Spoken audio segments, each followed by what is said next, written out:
176 ഒന്നാമത്തെ ചോദ്യമാണ്. Add a number leaving remainder 1 on division by 3 and a number leaving remainder 2 on division by 3. Explain using algebra why the sum of any two such numbers is divisible by 3. ഇതിൻ്റെ അർത്ഥം ഇത്രേ ഉള്ളൂ. 3 കൊണ്ട് ഹരിച്ചാൽ നന്നായിട്ട് വെച്ചിട്ട് പറയാം.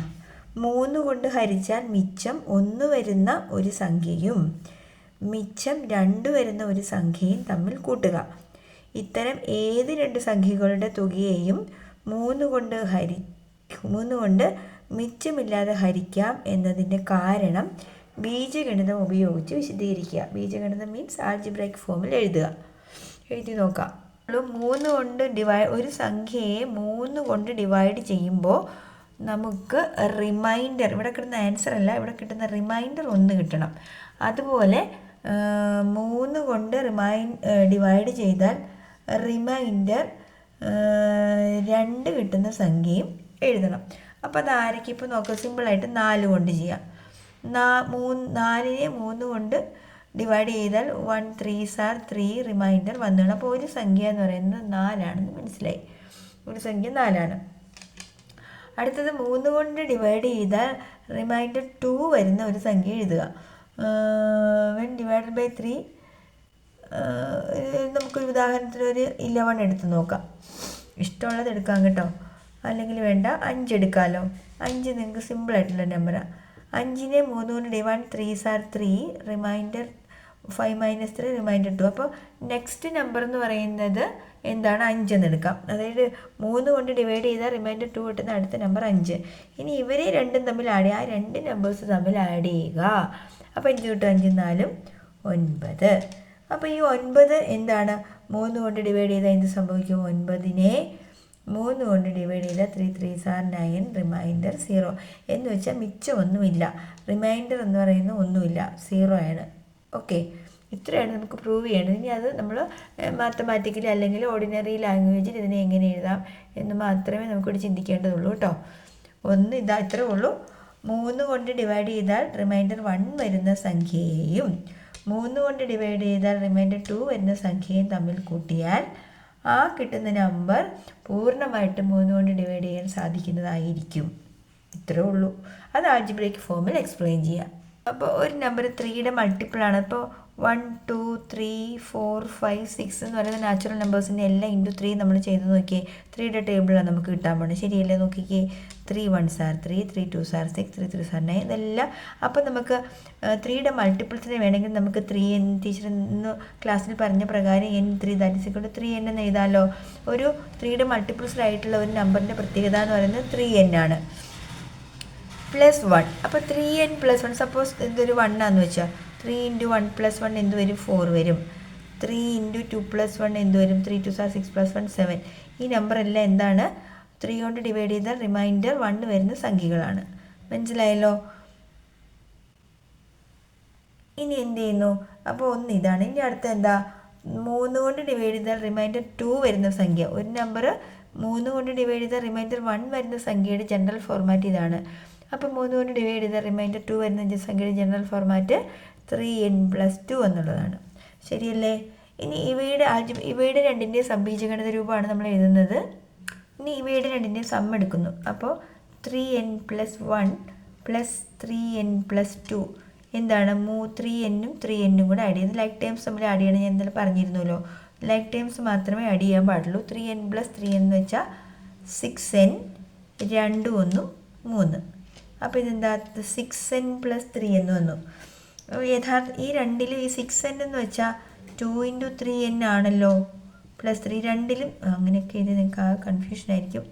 ഇത്രേ ഉള്ളൂ ഞാൻ പറഞ്ഞു വരുന്നത്.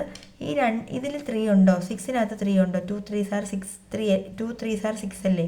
അപ്പോൾ ഇതിൽ 3 ഉണ്ട്, ഇവിടെയും 3 ഉണ്ട്. കോമൺ ടേം നമ്മൾ പുറത്തെടുത്താൽ ബാക്കി 3 2s are അല്ലേ 6. അപ്പോൾ ഇവിടെ 2 ബാക്കിയുണ്ടല്ലോ. അപ്പോൾ 2n + ഈ 3 ഫുള്ളായിട്ട് പുറത്തേക്ക് വന്നു. അപ്പോൾ ഇവിടെ എന്തുണ്ട്, 1. നോക്ക്, 3 × 2 6n, 3 × 1 3. ഈ നമ്പർ തന്നെ കിട്ടുമല്ലോ. അപ്പോൾ 3 × 2n + 1 എന്ന് വന്നു. അപ്പോൾ ഈ 2n + 1 പ്രത്യേകത നോക്കിയ പിള്ളേരെ, ഈ എല്ലാ 2n 2n എന്ന് പറഞ്ഞാൽ ഈവൻ നമ്പർ ആണെന്നും 2n + 1 ഓഡ് നമ്പർ ആണെന്ന് നിങ്ങൾക്കറിയാമല്ലോ. ഏതൊരു ഓഡ് നമ്പറിനെയും 3 കൊണ്ട് മൾട്ടിപ്ലൈ ചെയ്ത് നോക്കിക്കേ, തീർച്ചയായിട്ടും നിങ്ങൾക്ക് എന്ത് കിട്ടുള്ളൂ? നിങ്ങൾക്ക് ഒരു 3യുടെ മൾട്ടിപ്പിൾ ആയിട്ടുള്ള നമ്പറേ കിട്ടുള്ളൂ. ഇപ്പോൾ ഉദാഹരണം 3 എന്ന് പറയുന്നത് ഒരു ഓഡ് നമ്പറാണ്. 3 എന്ന് പറയുന്നത് ഒരു ഓഡ് നമ്പറാണ്. 5 എന്ന് പറയുന്ന ഓഡ് നമ്പറാണ്. 7 എന്ന് പറയുന്ന ഓഡ് നമ്പറാണ്. 9 ഓഡ് നമ്പറാണ്. ഇതിനെ എല്ലാം ഞാൻ 3 കൊണ്ട് മൾട്ടിപ്ലൈ ചെയ്തു. ഇതിനെയും 3 കൊണ്ട് മൾട്ടിപ്ലൈ ചെയ്തു. ഇതിനെയും 3 കൊണ്ട് മൾട്ടിപ്ലൈ ചെയ്തു. ഇതിനെയും 3 കൊണ്ട് മൾട്ടിപ്ലൈ ചെയ്തു. ഈ എല്ലാ നമ്പറും കംപ്ലീറ്റ്ലി ഡിവിസിബിൾ ബൈ 3 അല്ലേ? എല്ലാ നമ്പറും കംപ്ലീറ്റ്ലി ഡിവിസിബിൾ ബൈ 3 എന്ന് വെച്ചാൽ 3 കൊണ്ട് ഡിവൈഡ് ചെയ്താൽ എന്ത് സംഭവിക്കില്ല? അവിടെ റിമൈൻഡർ വരില്ല. നോക്ക്, 6/3 എന്ത് വരും? 3 2s are 6, reminder 0. 15/3 5 3s are 15, reminder 0. അപ്പോൾ ഇവിടെ ഇതെല്ലാം കംപ്ലീറ്റ്ലി ഡിവിസിബിൾ എന്ന് പറഞ്ഞാൽ റിമൈൻഡർ 0 വരണം. അപ്പം ഇവിടെ നമുക്ക് എന്ത് കിട്ടി? 3 ഇൻറ്റു ഒരു നമ്പർ, 3 ഇൻറ്റു ഓഡ് നമ്പറാണ്. 3 ഇൻറ്റു ഓഡ് നമ്പർ എന്താണ്? മൾട്ടിപ്പിൾ ഓഫ് 3 ആണ് അല്ലേ? ഇത്രയേ ഉള്ളൂ ആൻസർ. അപ്പോൾ ഈ നിങ്ങൾ ആൾജിബ്രയ്ക്ക് ഫോമിൽ എഴുതുമ്പോൾ ഇങ്ങനെ മാത്രം എഴുതിയാൽ മതി. Ordinary language sum is equal to എന്നൊക്കെ പറഞ്ഞ് എഴുതുക. ഇവിടെ കോമൺ പുറത്തെടുത്തു. അപ്പോൾ ഇവിടെ എന്ത് വന്നു? 2n + 1 വന്നാൽ അത് മാത്രം നിങ്ങളൊന്ന് ജസ്റ്റ് പോയിൻ്റ് ഔട്ട് ചെയ്യുക. 2n + 1 is the general form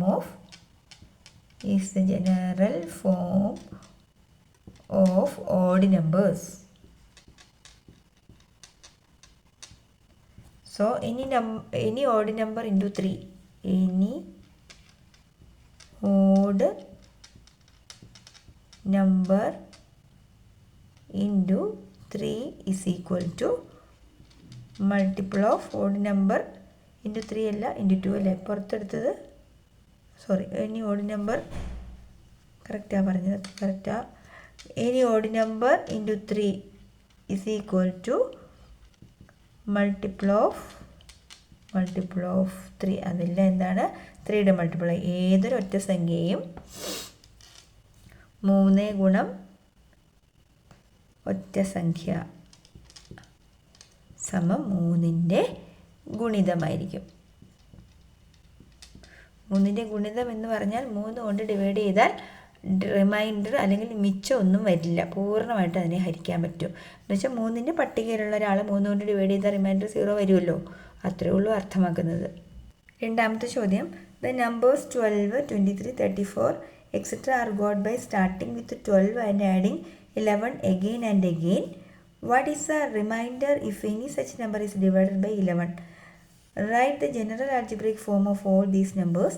Is 100 among these numbers? What about 1000? എന്താണ് അർത്ഥം? 12ൽ തുടങ്ങി വീണ്ടും 11 കൂട്ടി നമ്മൾ സംഖ്യകൾ എഴുതുന്നു. അതായത് 12ൻ്റെ കൂടെ 11 കൂട്ടി 23, കുറച്ചുകൂടി വലുതാക്കാം. 12ൻ്റെ കൂടെ 11 കൂടി ഈ 12, 23, 34 തുടങ്ങി കിട്ടി. ഒന്നാമത്തെ ചോദ്യം, ഈ സംഖ്യകളിൽ ഏതിനെയും 11 കൊണ്ട് ഹരിച്ചാൽ മിച്ചം എത്ര? ഇതിനെ ഈ 12നെ 11 കൊണ്ട് ഡിവൈഡ് ചെയ്യുന്നു, 23നെ 11 കൊണ്ട് ഡിവൈഡ് ചെയ്യുന്നു, 34നെ 11 കൊണ്ട് ഡിവൈഡ് ചെയ്യുമ്പോൾ നിങ്ങൾക്ക് റിമൈൻഡർ അല്ലെങ്കിൽ ശിഷ്ടം എത്ര കിട്ടുന്നു? മിച്ചം എന്ന് ഉദ്ദേശിക്കുന്നത് ശിഷ്ടമാണ് കേട്ടോ, റിമൈൻഡറാണ്. ഇവയുടെ എല്ലാം പൊതുവായ ബീജഗണിത രൂപം എഴുതുക. ഇവയുടെ എല്ലാം ജനറൽ ഫോം, ആൽജിബ്രൈക് ഫോം എഴുതുക. അടുത്തത് 100 എന്ന സംഖ്യ ഇക്കൂട്ടത്തിൽ ഉണ്ടാകുമോ? ഇതിനകത്ത് നമ്മളിങ്ങനെ എഴുതി പോകുമ്പോൾ അങ്ങേയറ്റത്ത് എവിടെയെങ്കിലും വെച്ച് 100നെ കണ്ടുമുട്ടാൻ പറ്റുമോ? ഇത് 1000 ഉണ്ടോ, 100 ഉണ്ടോ, 1000 ഉണ്ടോ എന്ന് ചോദിക്കുന്നുണ്ട്. ഈ ഒരു നമ്പർ പാറ്റേൺ നമ്മൾ എഴുതി പോകുമ്പോൾ എവിടെയെങ്കിലും വെച്ച് 100നെയോ 1000നെയോ കാണാൻ സാധിക്കുമോ? നോക്കാം. ക്വസ്റ്റ്യൻ നമ്പർ 1, ഈ വരുന്ന സീക്വൻസിലെ എല്ലാ നമ്പറിനെയും 11 കൊണ്ട് ഡിവൈഡ് ചെയ്താൽ റിമൈൻഡർ എത്ര? നോക്ക്, 12 ഡിവൈഡഡ് ബൈ 11, 1 ഇൻറ്റു 11, 11 റിമൈൻഡർ 1 കിട്ടി.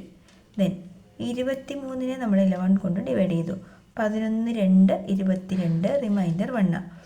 34നെ നമ്മൾ 11 കൊണ്ട് ഡിവൈഡ് ചെയ്തു, 11 3 33, റിമൈൻഡർ 1. അപ്പോൾ ആൻസർ എന്താണ്? ഫസ്റ്റിൻ്റെ answer remainder is equal to 1 എന്നുള്ളത്. റിമൈൻഡർ അല്ലെങ്കിൽ മിച്ചം എന്ന് പറയുന്നത് എത്രയാണ്? 1 ആണ്. ഇനി ഓപ്ഷൻ 2 എന്താണ് ചോദ്യം? ഇവയുടെ എല്ലാം പൊതുവായ ബീജഗണിത രൂപം എഴുതുക. അപ്പം ഇവയുടെ റിമൈൻഡർ വന്നത് അപ്പം നമ്മൾ ഇത്ര ഒന്നും എഴുതാനില്ല. 11n + 1 എന്ന് എഴുതിയാൽ പോരെ. 11 × n 11 × 1 + 1 11 × 2 + 1. ശരി, 11 × 1 11 + 1 ആണ് 12. 11 × 2 22 + 1 ആണ് 23. 11 × 3 33 + 1. അപ്പോൾ 11n + 1 എന്ന് ജനറലായിട്ട് എഴുതിയാൽ പോരെ. n എന്ന് പറയുന്നത് എന്താണ്? n നമുക്ക് 1 2 3 എക്സെട്ര ഏത് നമ്പർ വേണമെങ്കിലും n = അതിൽ ഏത് നമ്പർ വേണമെങ്കിലും നമുക്ക് n കൊടുക്കാം.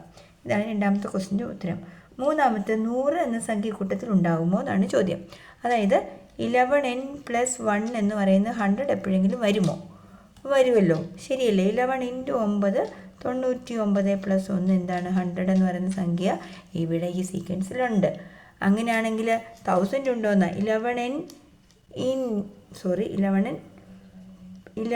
+ 1 1000 വരുമോ? അങ്ങനെ ഒരു സാധ്യതയുണ്ടോ നോക്കാം നമുക്ക്. 11നെ ഞാൻ 10,000നെ 11 കൊണ്ട് ഡിവൈഡ് ചെയ്യുന്നു. 100-നകത്ത് 11 9 പ്രാവശ്യം. 9 × 11 99. 10 9 വെച്ചു. പിന്നെ 10 റിമൈൻഡർ വരുന്നത്. അപ്പോൾ ഇനി പറ്റില്ലല്ലോ നമുക്ക്. ഇനി 100-നകത്ത് 9 നമുക്ക് ഒരു കാരണവശാലും 11 × n + 1 1000 എന്നുള്ള കോൺസെപ്റ്റ് പറ്റത്തില്ല. അതായത് 11ൻ്റെ മൾട്ടിപ്പിൾ + 1, അതായത് 11n എന്ന് പറയുന്നത് 999 വരണമല്ലോ. 11 ഗുണം n ഏതെങ്കിലും ഒരു സിംഗിൾ നമ്പർ ഇട്ടാൽ നമുക്ക് 999 കിട്ടില്ല. അപ്പം അതുകൊണ്ട് തന്നെ എന്താണ്? 1000 is not a number of the sequence എന്ന് നമുക്ക് എഴുതാം. അപ്പോൾ ഈ 1000 എന്തല്ല, ഇവിടുത്തെ ഒരു ആളല്ലേ, കൂട്ടത്തിൽ ഉണ്ടാവാത്ത ആളാണ്. ക്ലിയർ അല്ലേ? അല്ലെങ്കിൽ നിങ്ങൾക്ക് ഇത് മൾട്ടിപ്ലൈ ചെയ്യാൻ പറ്റുമോ ഇല്ലയോ എന്ന് അറിയാനുള്ള മാർഗ്ഗം എന്താ? 99 കംപ്ലീറ്റ്ലി ഡിവിസിബിൾ ബൈ 11 ആണോ എന്ന് നോക്കിയാലും മതി. നോക്കാം. 99-നകത്ത് 9 തവണ 11 9 99, പിന്നെ മിച്ചം 9 അല്ലേ ഉള്ളൂ. പറ്റുമോ? പറ്റില്ലല്ലോ. അപ്പോൾ തന്നെ നമുക്ക് മനസ്സിലായി എന്താണ് 1000 എന്ന് പറയുന്ന നമ്പർ ഈ സീക്വൻസിൽ ഇല്ല എന്ന്. അടുത്ത തേർഡ് ക്വസ്റ്റ്യൻ. 21-ൽ തുടങ്ങി വീണ്ടും 11 കൂട്ടിയാൽ കിട്ടുന്ന സംഖ്യകളാണ് 21 32 43. ഒന്നാമത്തെ ക്വസ്റ്റ്യൻ. ഈ സംഖ്യയിൽ ഏതിനെയും 11 കൊണ്ട് ഹരിച്ചാൽ മിച്ചം എത്ര? ഇവയുടെ എല്ലാം പൊതുവായ ബീജഗണിതം എഴുതുക. 100 എന്ന സംഖ്യ കൂട്ടത്തിൽ ഉണ്ടാകുമോ? 1000 ആയാലോ? അതേ ചോദ്യം തന്നെ 12 എന്നുള്ളത് 21 തുടങ്ങി. ഒന്ന് ചെയ്ത് നോക്കാം. അത് നിങ്ങൾ തനി ഒന്ന് ചെയ്ത് നോക്കാം. എൻ്റെ വീഡിയോ പോസ് ചെയ്തിട്ട് എന്നിട്ട് പിന്നെ നോക്ക് ശരിയാവുമോ എന്ന്. സംഖ്യകൾ ഇതാണ്: 21 32 43. അപ്പോൾ ഞാൻ 21നെ 11 കൊണ്ട് ഡിവൈഡ് ചെയ്യുന്നു. 11 × 1 11, റിമൈൻഡർ 10. 32 × 11 11 2 22, റിമൈൻഡർ 10. 43 × 11 11 4 11 44 11 3 33, റിമൈൻഡർ 10. അപ്പോൾ ഇവിടെ എല്ലാം റിമൈൻഡർ അഥവാ റിമൈൻഡർ ഒന്ന് ഫുള്ളായിട്ട് എഴുതാം. റിമൈൻഡർ അഥവാ മിച്ചം വന്നത് എത്രയാണ്? 10. ഓക്കെ, ഇതാണ് ഒന്നാമത്തെ ക്വസ്റ്റ്യൻ്റെ ആൻസർ. രണ്ടാമത്തെ ക്വസ്റ്റ്യൻ എന്താണ്? ഇതിൻ്റെ ബീജഗണിത ആൾജിബ്രായിക് ഫോം എഴുതുക.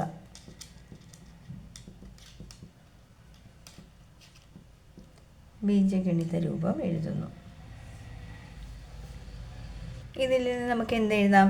11 × 11n. ഇതിൽ 11n എന്ന് എഴുതാമല്ലോ. 11n + 10 അതല്ലേ ജനറൽ ഫോം. 11n + 10 എന്നുള്ളതാണ് general form. Where n = 1 2 3 etcetera. എന്നിന് ഏത് വില വേണമെങ്കിലും നമുക്ക് കൊടുക്കാം. എന്നിന് 1 കൊടുത്താൽ 11 × 1 11 + 10 21 വരും. 11 എന്നിന് 2 കൊടുത്താൽ 11 × 2 22 + 10 32 വരും. ക്ലിയർ അല്ലേ? ഇത്രേ ഉള്ളൂ ഇതിൻ്റെ ഒരു ജനറൽ ഫോർമാറ്റ് കേട്ടോ. മനസ്സിലായി എന്ന് വിചാരിക്കുന്നു. വീഡിയോ ഇഷ്ടപ്പെട്ടാൽ ലൈക്ക് ചെയ്യാനും ഷെയർ ചെയ്യാനും മറക്കില്ല. കുട്ടികൾക്കൊക്കെ അയച്ചു കൊടുക്കാനും ശ്രദ്ധിക്കുമല്ലോ. പരീക്ഷയായി നമ്മൾ നന്നായിട്ട് പഠിക്കണം. ഇതിന് കൂടെ USS ഉണ്ട്. ചിലപ്പോൾ ഈ ഭാഗത്തു നിന്നൊക്കെ USSന് ക്വസ്റ്റ്യൻസ് പ്രതീക്ഷിക്കാം കേട്ടോ. അപ്പോൾ നമ്മൾ എന്ത് പഠിക്കുമ്പോഴും അത് മനസ്സിലാക്കി പഠിക്കാൻ ശ്രമിക്കുക. ഓക്കെ, കുറേ തവണ മനസ്സിലാവുന്നുണ്ടെങ്കിൽ 2-3 പ്രാവശ്യമൊക്കെ കണ്ടു കഴിഞ്ഞാൽ നിങ്ങൾക്ക് മനസ്സിലാവും. ഓക്കെ.